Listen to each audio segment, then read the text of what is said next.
오늘 하나님께서 우리에게 주시는 말씀은 시편 73편 1절부터 3절까지의 말씀입니다. 함께 한 목소리로 주님의 말씀 읽도록 하겠습니다. 하나님이 참으로 이스라엘 중 마음이 정결한 자에게 선을 행하시나 나는 거의 넘어질 뻔하였고 나의 걸음이 미끄러질 뻔하였으니 이는 내가 악인의 형통함을 보고 오만한 자를 질투하였음이로다. 아멘. 그리스도인은 성경을 하나님의 말씀으로 고백합니다. 하나님의 말씀인 성경은 그리스도인이 겪는 삶의 어려움을 바로 볼 수 있도록 도와줍니다. 말씀이 마음에 다가와서 큰 위로와 힘을 준 적이 얼마나 많은지 모릅니다. 성경 말씀이 우리 인생에 끼친 모든 기록을 문서로 기록할 수 있다면, 작성할 수 있다면 아마도 트럭 한 대로는 부족할 겁니다. 성경 말씀이 능력으로 임하여 나와 내 가족을, 믿음의 식구들을 그리고 교회를 일으켜 세운 일은 너무 많습니다.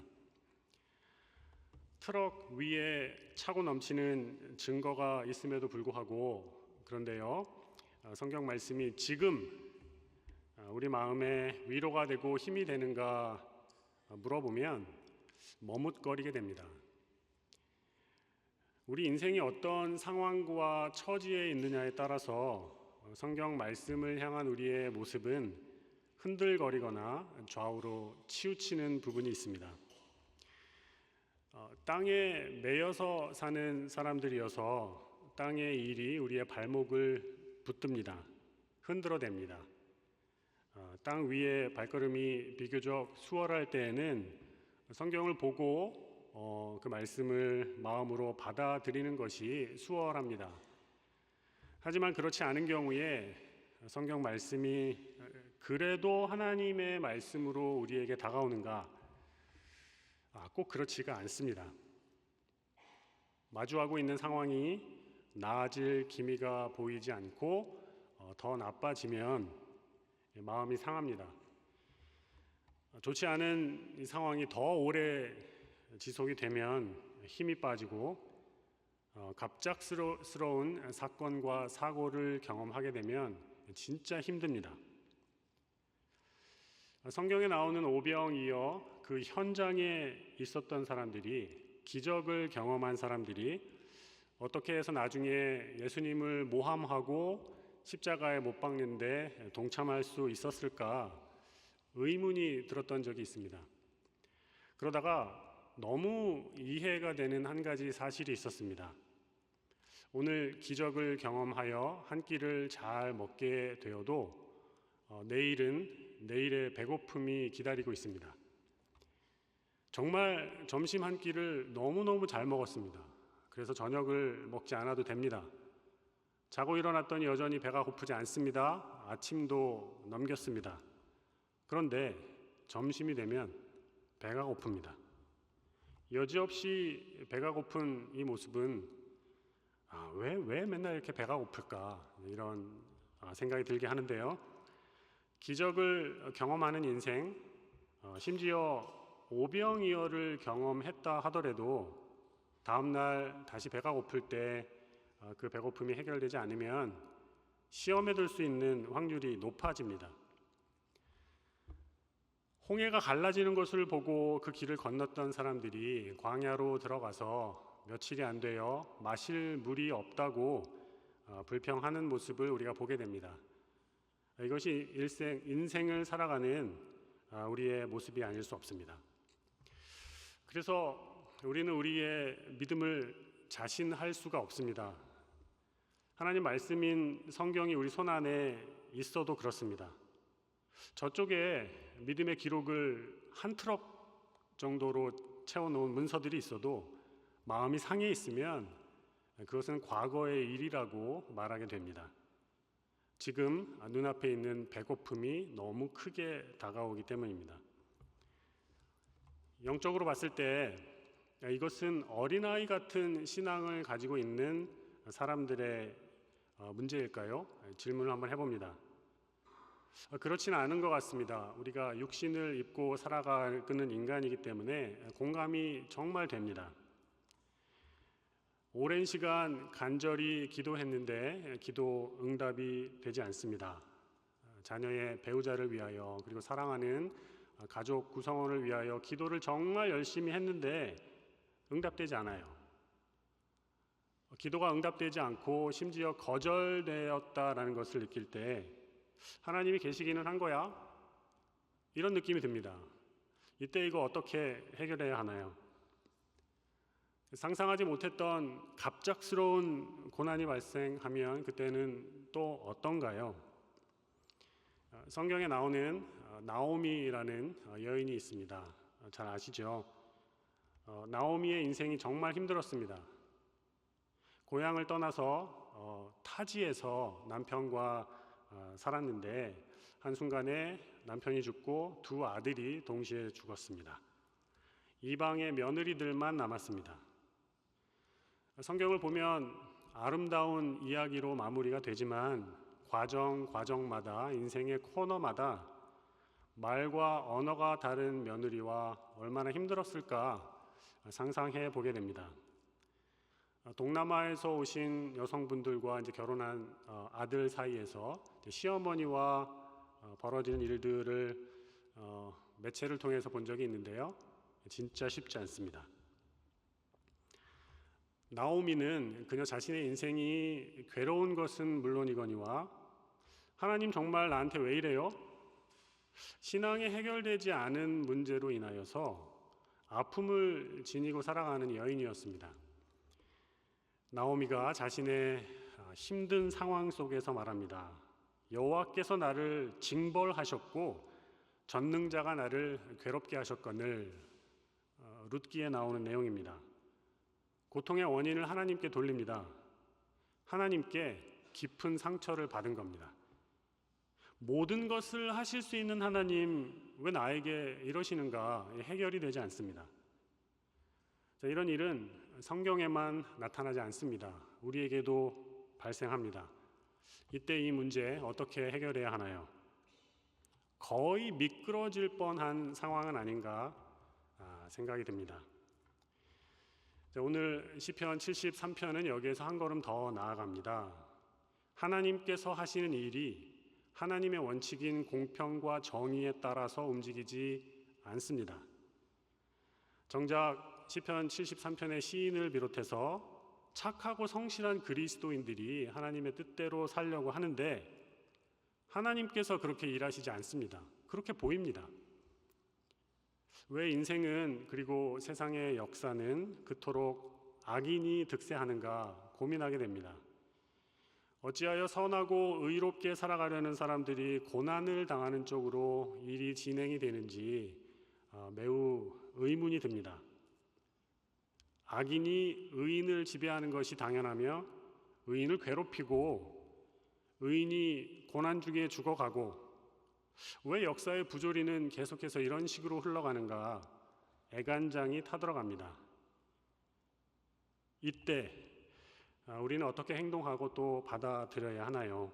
이것이 오늘 시편 73편에서 시인이 하는 질문입니다. 오늘 말씀 1절부터 3절까지 다시 한번 한 목소리로 읽겠습니다. 시작.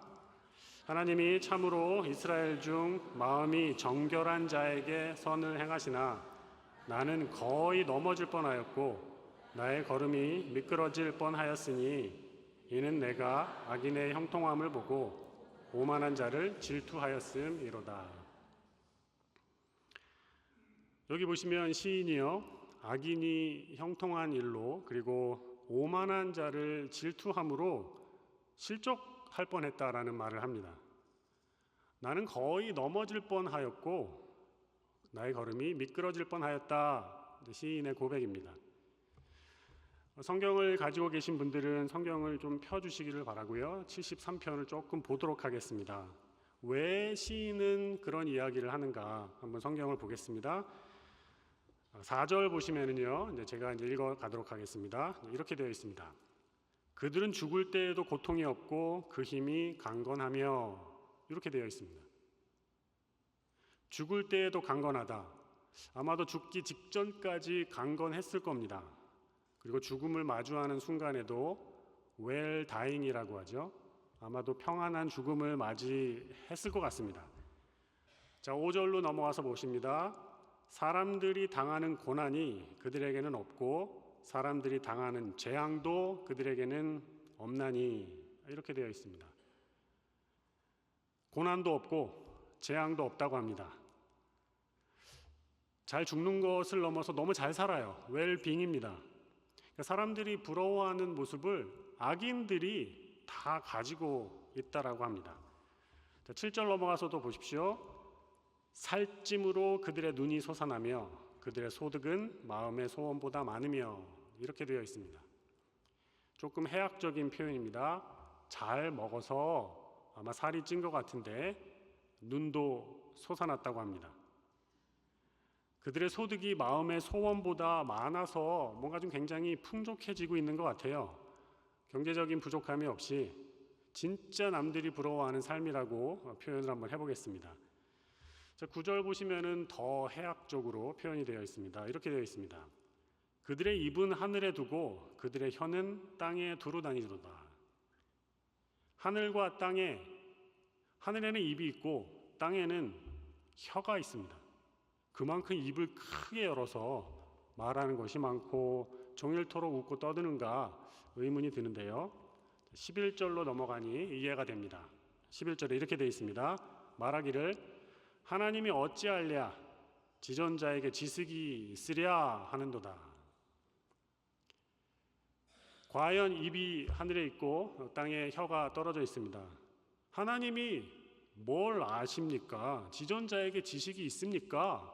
이렇게 이제 신을 향하여서 좀 과감한 이야기를 합니다. 그래도 멀쩡하게 잘 삽니다. 신성모독을 하는데 이들의 주장이 하나님을 이기는 것 같습니다. 12절 보시면요, 가슴이 아픕니다. 볼지어다 이들은 악인들이라도 항상 평안하고 재물은 더욱 불어나도다. 악인들인데요, 항상 평안하고 시간이 지날수록 재물은 더 늘어난다고 합니다. 이렇게 잘 되니까 하나님을 향하여서 도전적인 말을 하는 것 같습니다. 여기에서 참다가 시험에 들게 됩니다. 13절에 넘어가시면은요, 내가 내 마음을 깨끗하게 하여 내 손을 씻어 무죄하다 한 것이 실로 헛되도다. 이렇게 고백을 합니다. 악인들이 이렇게 형통하고 잘 되고 시간이 지나갈수록 재물이 불어나는데 굳이 내가 하나님을 믿으면서 살 필요가 있는가? 마음을 깨끗하게 하고 내 손을 씻어서 무죄하도록 사는 삶이 무슨 의미가 있는가? 이런 이야기를 합니다. 힘들게 믿음을 지키고 하나님과 이웃을 사랑하는 삶을 사느라고 지쳤습니다. 저도 그냥 막 살고 싶습니다. 제가 이렇게 산다고 세상이 변합니까? 이런 이야기를 하는 것 같습니다. 악인이 정말로 형통하게 살아가는 모습을 보면서 기가 차는 겁니다. 이 모순된 현실, 정말 신앙 지키기 힘들구나. 시인이 굉장히 한탄을 합니다. 그런데 1절로 돌아가서 보시기 바랍니다. 1절 말씀 화면 보시면서 같이 읽겠습니다. 시작. 하나님이 참으로 이스라엘 중 마음이 정결한 자에게 선을 행하시나. 악인이 형통하는 현실로 인해서 가슴이 아프고 속도 상하고 그렇지만 그래도 하나님이 선하시다는 사실이 변하거나 흔들리지 않는다. 이런 고백을 하는 겁니다. 악인이 형통하고 번성하고 잘 살고 웰빙에 웰다잉에 그들이 하나님의 모든 축복을 다 받는 것처럼 보이지만 그래도 그렇다고 해서 하나님의 선하심이 변하지 않는다. 믿음의 고백을 하는 겁니다. 부조리한, 눈에 보이는 이런 부조리한 삶의 현실 속에서 그래도 악인들에게 동화되어서는 안 된다. 이스라엘 중에서 마음이 정결한 자에게 하나님께서 선을 베푸신다. 그의 믿음의 고백을 합니다. 거의 넘어질 뻔하다가, 거의 미끄러질 뻔하다가 의문과 의심의 시간을 보내다가 제자리로 다시 돌아와서 이렇게 선언을 합니다. 누군가 보라는 거죠. 자기처럼 헤매이지 말고 이거를 보라는 겁니다. 악인이 형통하는 모습을 쭉 나열을 하는데 사실은 처음부터 해결책이 제시되어 있습니다. 거의 미끄러지고 거의 넘어질 뻔했지만 그래도 하나님의 선하심을 없는 것으로 할 수는 없다입니다.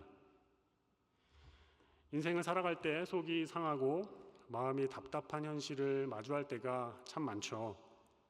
이미 그 터널을 끝이 보이지 않는 터널을 통과하고 있을 수도 있습니다.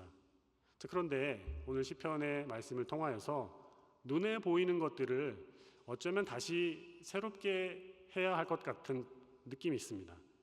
세상적인 형통과 번영이 축복의 결과가 아닐 수 있다라는 것이죠.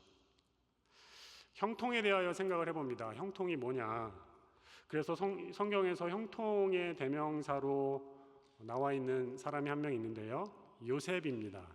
요셉의 인생을 잠깐 한 구절 보도록 하겠습니다.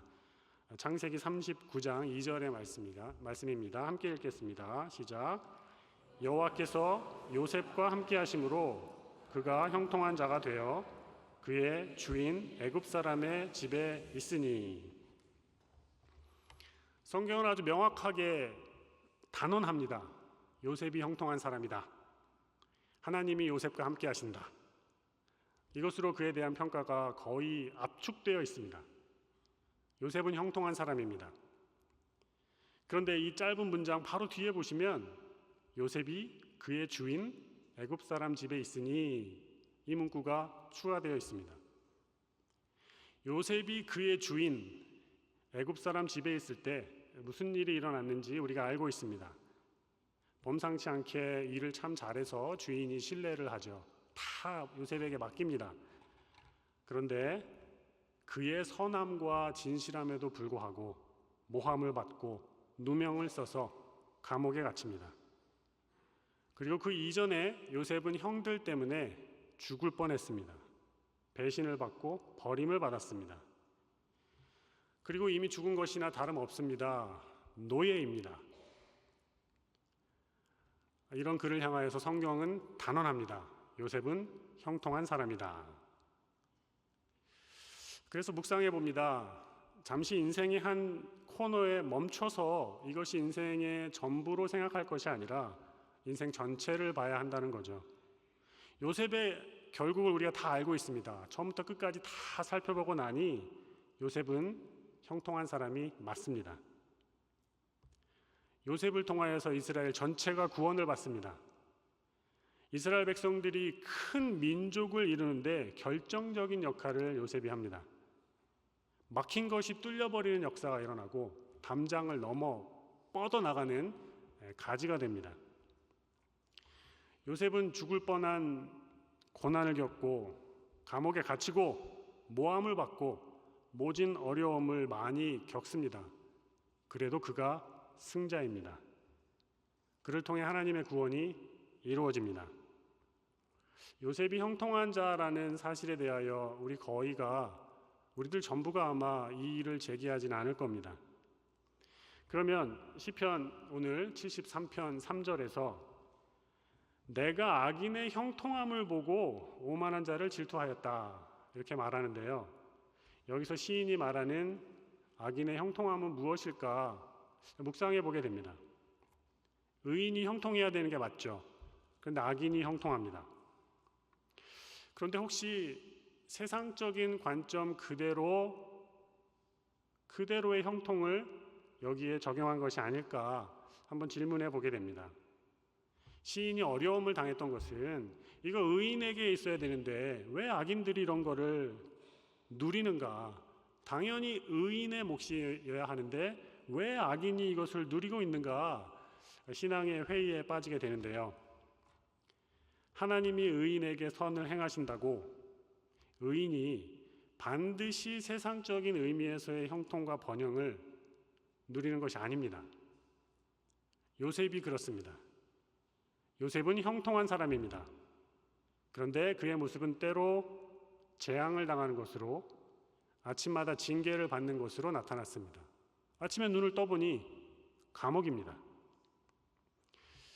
그래서 큰 그림을 볼 줄 알아야 한다는 거죠. 궁극적으로 선을 행하시는 분이 우리 하나님이시지, 인생의 코너마다 모든 경우에 우리가 생각하고 우리가 원하는 방식의 번영과 형통을 허락하시지 않습니다.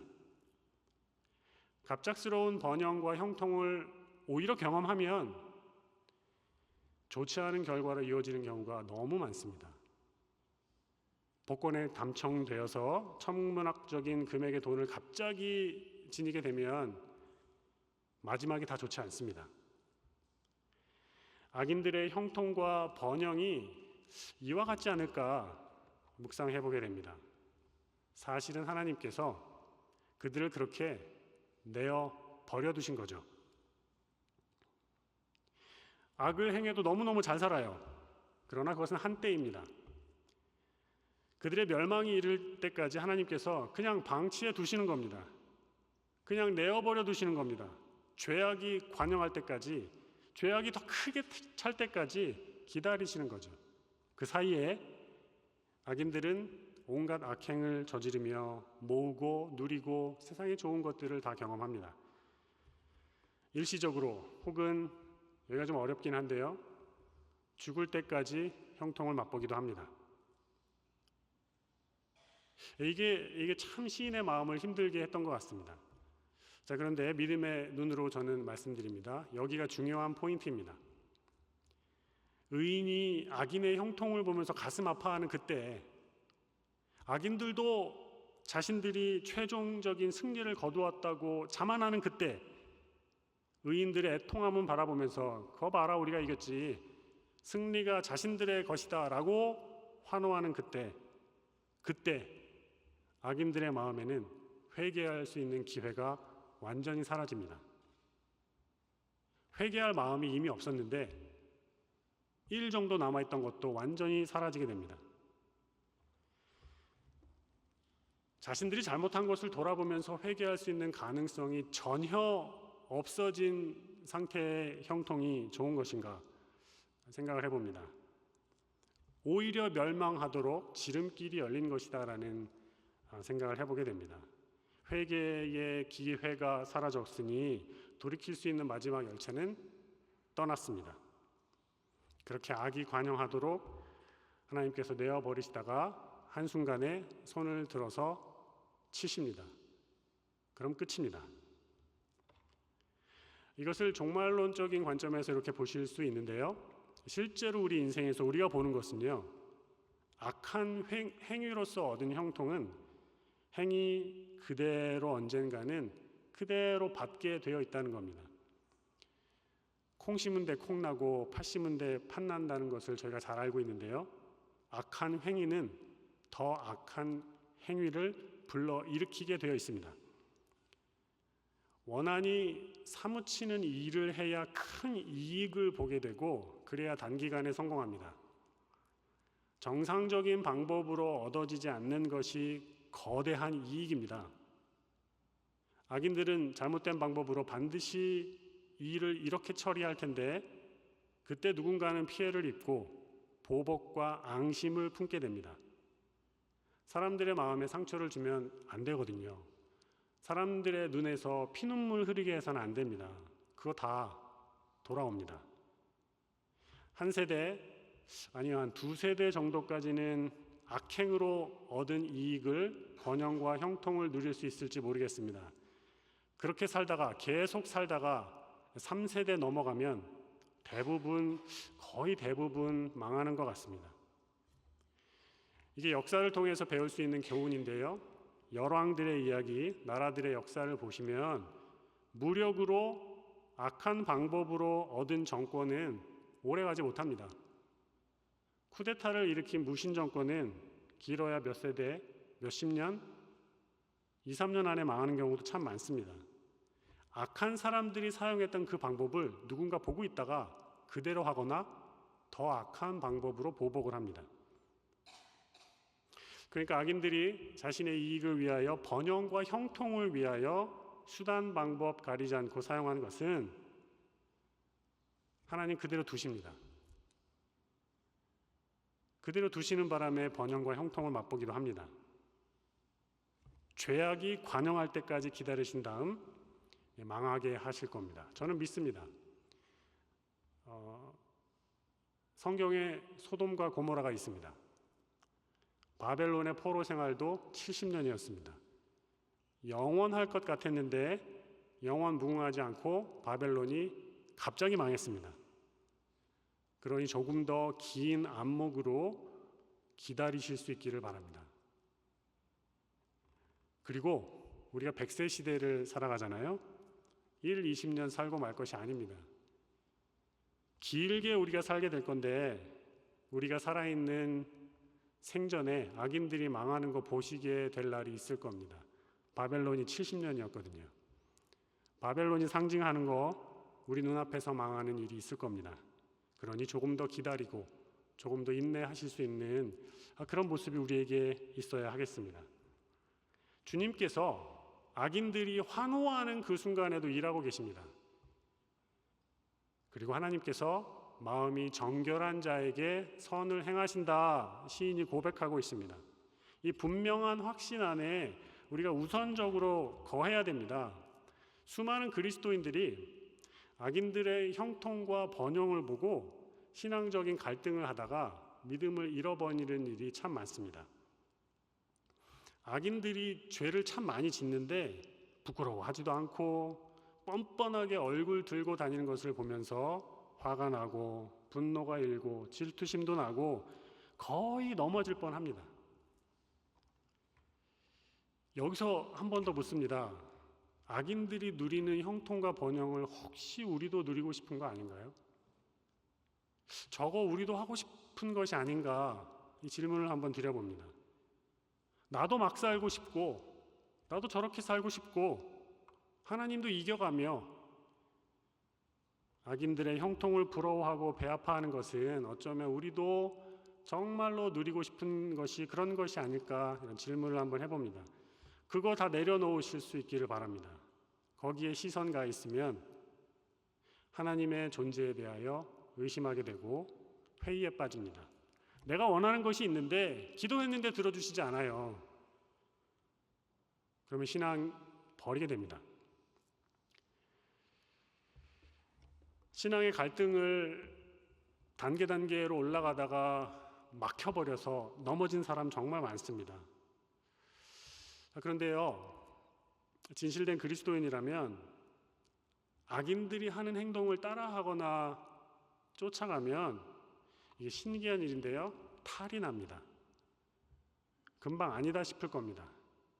왜냐하면 길이 다릅니다. 가는 길 자체가 달라요. 의인이 가는 길과 악인이 가는 길은 완전히 갈라져 있습니다. 영원한 나라, 하나님 나라, 그 나라를 위한 삶, 그 길에서 오는 기쁨과 행복의 삶, 이 길로 갈 수 있도록 주님께서 막대기와 지팡이로 안위하여 주십니다. 옆길을 살려 그러면 툭툭 쳐주세요. 이게 때로 아픕니다. 막대기니까요. 왜 때려요? 이런 얘기를 할 수 있는데 하나님 간섭하시는 손길입니다. 이거는 감사한 일이죠. 축복입니다. 왜냐하면 악인은 그냥 두십니다. 좋은 환경에 있으면 사람이 참 변하기 쉬운 것 같습니다. 무엇이 나에게 시험거리가 되는지를 한번 묵상을 해보셔야 되는데요. 저는 초막이나 궁궐이나 그 어디나 하늘나라 이 찬양을 좋아합니다. 그리고 묻습니다. 어디가 나에게 시험거리인가? 초막인가? 아닐 겁니다. 초막에 있으면 납작 엎드려서 기도가 잘 나올 때가 더 많습니다. 저에게 있어서는 궁궐이 시험거리일 때가 있습니다. 하나님 잘 안 찾게 되더라고요. 지금 좋거든요. 그래서 갈급함이 없어집니다. 사실이 이러하다면 우리가 악인의 번영과 형통을 부러워해야 하는가? 나도 저거 하고 싶은데 배아파하는 것이 아니라면 주님께서 일하심을 믿으시면 됩니다. 그리고 주님의 선하심을 신뢰하시면 됩니다. 우리 삶의 목적이, 방향이, 길이 완전히 다릅니다. 주님께서 선을 행하시는데 여기 조건이 하나 있습니다. 누구에게 행하시는가? 마음이 정결한 자에게 행하십니다. 그리스도인이라면 하나님의 선하심을 다 맛보는 것이 아니라 마음이 정결한 그리스도인에게 주님이 그렇게 하십니다. 그래서 우리가 정결한 그리스도인인가? 요거 먼저 체크하고 가면 좋지 않을까 싶습니다. 혹시라도 우리가 악인들의 형통을 부러워하고 있다면 그거 내려놓고 시편 보시면서 거의 미끄러질 뻔했다, 넘어질 뻔했다, 여기에 주목하시기 바랍니다. 시인은 넘어지지 않았습니다. 뻔했는데요, 미끄러지지도 않았습니다. 그리고 다시 돌아와서 얘기합니다. 하나님은 마음이 정결한 자에게 선을 행하시는 분이시다, 이런 고백을 합니다.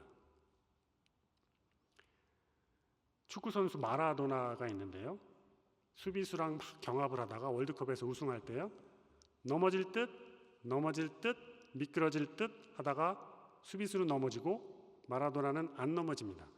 그래서 공을 끝까지 따라가서 잡은 다음에 툭 쳐서 골을 넣습니다. 참 인상적이었습니다. 넘어지지 않는 것, 쓰러지지 않는 것, 미끄러지지 않는 것은 능력입니다. 거의 넘어질 뻔하였다, 거의 미끄러질 뻔하였다, 이거 우리에게 안 일어날 겁니다. 주님께서 손 잡아주시면 안 넘어집니다. 그래서 우리를 넘어지지 않도록 도와주시는 주님이 우리에게 계신다, 주님의 선하심을 마음이 정결한 자에게 허락하신다, 이것을 믿으시고 손 잡아주시는 주님 꼭 잡고 미끄러지지 않고 넘어지지 않고 믿음의 생활 잘 하실 수 있는 모든 분들 되시기를 주님의 이름으로 축원합니다. 기도하겠습니다. 하나님 감사합니다. 우리가 세상 살아갈 때에 넘어지지 않도록, 미끄러지지 않도록 주님 손길로 꼭 붙들어 주시니 정말 감사합니다. 주님의 인자하시고 선하신 손길 기억하여 마음이 정결한 자 되기를 원합니다. 주님 더욱 신뢰하는 자 되기를 원합니다. 우리 마음의 소원을 주님께 두오니 주여 우리의 마음을 기뻐 받아 주시옵소서. 광야와 같은 이 세상 살아갈 때 승리하며 살아갈 수 있도록 우리에게 의로운 오른손 주여 허락하여 주시옵소서. 모든 것 감사하며 예수님의 이름으로 기도드립니다. 아멘.